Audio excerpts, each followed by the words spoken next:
नमस्कार, मैं नियाज खान और आप देख रहे हैं न्यूज एक्सप्रेस। जिन्हें कहा गया नकली धर्मगुरु, जिन्हें कहा गया नकली शंकराचार्य, जिन्हें कहा गया हिंदू विरोधी, जिन्हें कहा गया कांग्रेस का नेता, जिन्हें कहा गया राहुल गांधी का चमचा, न जाने कितने ऐसे शब्दों का इस्तेमाल किया गया जो कहीं ना कहीं किसी शंकराचार्य के जो मर्यादा, जो पद हैं, उसको छन्नी छन्नी करता है। और अब उन्हीं शंकराचार्य की एक तस्वीर वायरल हो रही है, जिसके बाद जिन लोगों ने उन शंकराचार्य को, शंकराचार्य हम अविमुक्तेश्वरानंद जी की बात कर रहे हैं, उन शंकराचार्य को जिन ट्रोल आर्मी ने उन्हें ट्रोल किया था, उनके चेहरे पर एक जोरदार तमाचा है।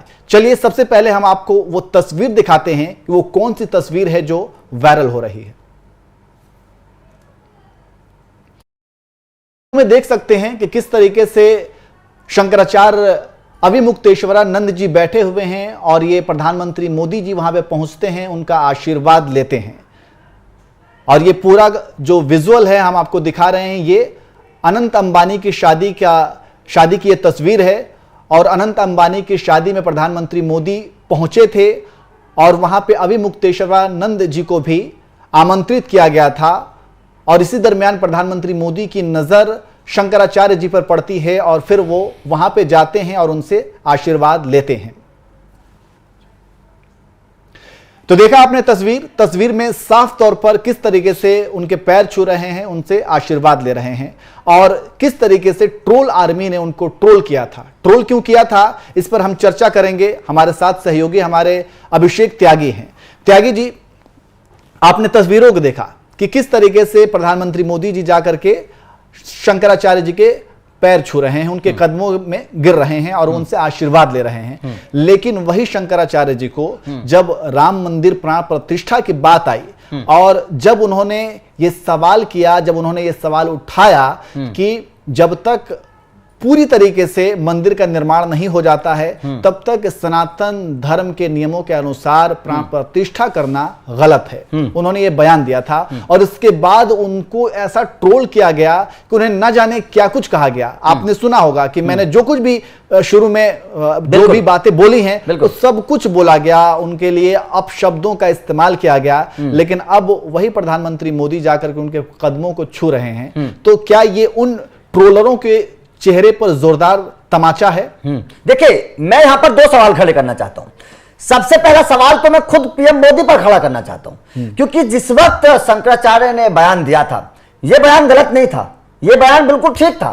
अगर हिंदू धर्म की मान्यताओं को देखा जाए, क्योंकि हम भी मंदिर में जाते हैं, हम भी पूजा पाठ करते हैं, अगर हिंदू धर्म की मान्यताओं को देखा जाए तो बिल्कुल बात ठीक है। खंडित मूर्ति, खंडित मंदिर में कभी भी इस तरीके का कोई आयोजन नहीं होता है, या फिर अधूरे मूर्ति या फिर अधूरा कोई अनुष्ठान है तो उसमें इस तरीके का काम नहीं किया जाता। ये बात बिल्कुल ठीक है। अगर मूर्ति विस्थापित पूरी तरीके से नहीं हुई है, मूर्ति को पूरी तरीके से नहीं रखा गया है तो इस तरीके का काम नहीं किया जाता है, बिल्कुल ठीक है। क्योंकि ऐसा अनुष्ठान तब होता है जब पूरी तरीके से मंदिर बन चुका होता है या फिर पूरी तरीके से मूर्ति रखी जा चुकी होती है, मूर्ति का काम हो चुका होता है, तब इस तरीके का काम किया जाता है। लेकिन वो मंदिर पूरी तरीके से तैयार नहीं था।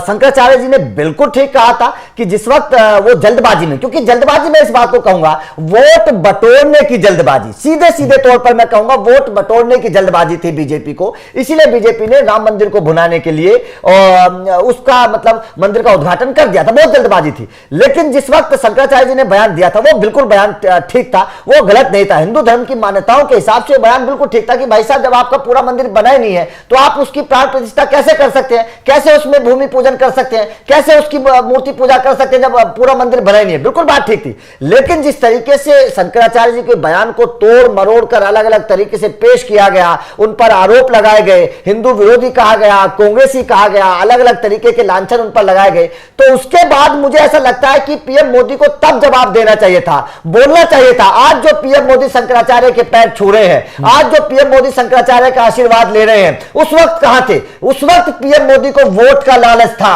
उस वक्त बीजेपी को वोट का लालच था, उस वक्त पूरी बीजेपी वोट देख रही थी, यूपी की अयोध्या सीट देख रही थी। लेकिन हुआ क्या, आपने तो देख लिया हुआ क्या, अयोध्या की वही सीट बीजेपी हार गई। जिस देश की जनता को अंधविश्वास में रखना चाहते हैं आप, धोखा देना चाहते हैं आप, गुमराह करना चाहते हैं, वो देश की जनता सब कुछ जानती है। ऐसा नहीं है कि जनता नहीं जानती है। अयोध्या के नाम पर, राम मंदिर के नाम पर बीजेपी पिछले 20-25 साल से राजनीति कर रही है। 20-25 साल से जब अयोध्या का राम मंदिर बना तो बीजेपी को लग रहा था भाई साहब, इतना अति आत्मविश्वास था, ऐसा लग रहा था कि भाई साहब हम तो इस अयोध्या की सीट को चुटकियों में जीत जाएंगे। लेकिन हकीकत क्या है, जमीनी हकीकत क्या थी, वो जनता ने बता दी। किस तरीके से बीजेपी अयोध्या हारी। मैं तो बोलता हूं कि बीजेपी की हार नहीं थी, ये इतिहास के पन्नों में दर्ज हो गई है बीजेपी की हार। बीजेपी जब जब अपनी राम मंदिर की बात करेगी, ये हार बीजेपी को चुभेगी।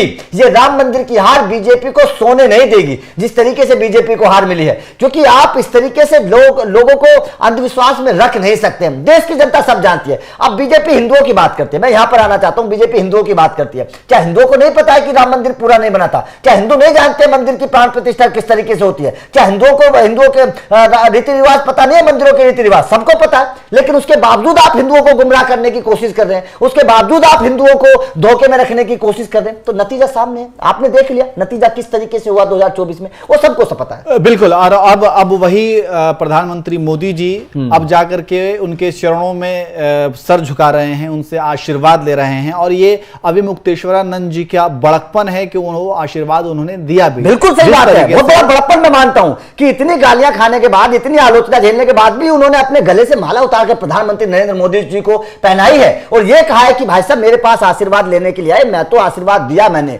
उन्होंने ये नहीं बोला, कोई आलोचना नहीं की, कोई बीजेपी की आलोचना नहीं की, पीएम मोदी की आलोचना नहीं की, उन्होंने कुछ नहीं बोला। यह बहुत बड़ा बड़प्पन मैं वास्तव में मानता हूं स्वामी जी का, कि इतने सब कुछ सहन करने के बावजूद भी उन्होंने आशीर्वाद दिया। बिल्कुल बात ठीक है। चलिए, तो कुल मिलाकर के कहने का मतलब यही है कि अगर शंकराचार्य जी ने उस वक्त ये बात कही थी तो जाहिर सी बात है वो हिंदू धर्म, हिंदू नियम, सनातन धर्म को अच्छी तरीके से वो जानते हैं, वो पढ़े हैं, वो साधु संत हैं और उनकी पूरी जिंदगी जो है वो इसी सनातन धर्म की सेवा करने में गुजरी है और अब तक गुजर रही है। और ऐसे आप शंकराचार्य को जब कटघरे में खड़ा कर देते हैं और आप उन्हें किसी विशेष पार्टी से जोड़ देते हैं, विशेष राजनीति से जोड़ देते हैं, विशेष नेता से जोड़ देते हैं और ये कहने लगते हैं कि वो उनके चमचे हैं, वो उनके नेता हैं, तो ये बहुत ही शर्मनाक बात है। आप किसी भी धर्मगुरु को लेकर के इस तरीके की बातें नहीं कह सकते हैं। और जो कुछ भी उन्होंने बातें कही थी वो क्या गलत बात थी, अगर आप खुद भी दिमाग लगाएंगे तो आपको भी ये बात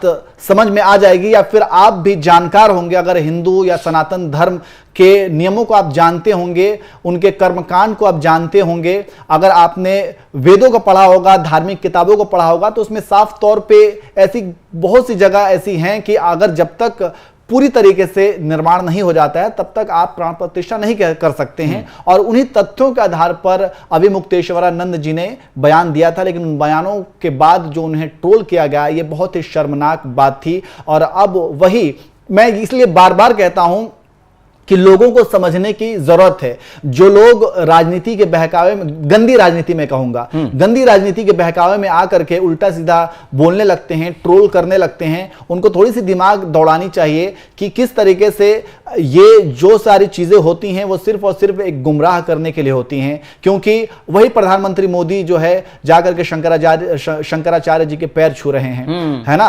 तो यहां से थोड़े से तो अकल दौड़ानी चाहिए कि राजनीति इनकी अलग होती है और जो एक नॉर्मल जिंदगी है वो उनकी अलग होती है। तो इस तरीके से आपको समझना चाहिए। खैर, जो ये तस्वीर सामने आई है और जिस तरीके से प्रधानमंत्री मोदी अभिमुक्तेश्वरानंद जी के जाकर के पैर छुए हैं, उस पर आप क्या कहेंगे, कमेंट करके जरूर बताएं।